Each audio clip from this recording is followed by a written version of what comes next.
বলছিলাম আপনি কি সভাপতি?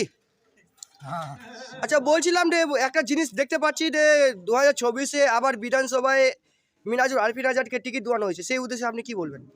না আমাদের তো মিনাজুল আরফিন আজাদ সাহেব যেভাবে 2021 থেকে 26 হুম। সাধারণ মানুষের কাজ করেছে, আমরা আশাবাদী ছিলাম আগে হ্যালো থেকে স্তপন কর না। হুম। যে ওনাকেই পার্টি প্রার্থী করবে, আর দল সেটাই করেছে।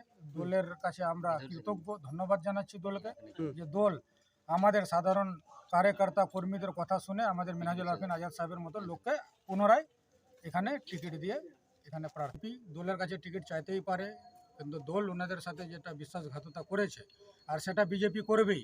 বিজেপির টিকিট সাধারণ মানুষ পাবে না, এটা হলো বানিয়াদের দল, বিজনেসম্যানদের দল। তাই একটা বিজনেসম্যানকে দিয়েছে, এখানে 5 কোটি টাকার খেলা হয়েছে।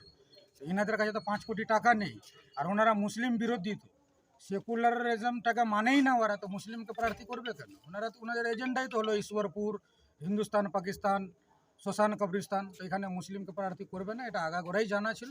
ওনারা আবার ওনাদের যে এজেন্ডা, বিজনেসম্যান বানিয়ার দল, ওখানে একটা মারওয়াড়িকে প্রার্থী করেছে, তাতে ওনাদের ওটা ব্যক্তিগত 2024-এ ব্যাপার। কি মিনাজুল আরফিন আজাদ ফের জিতবে?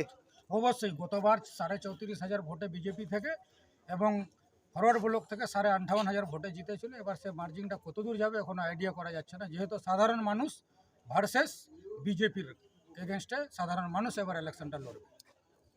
আপনার নাম কি বললেন যেন? আনোয়ার আলম বাড়ি? এখানে।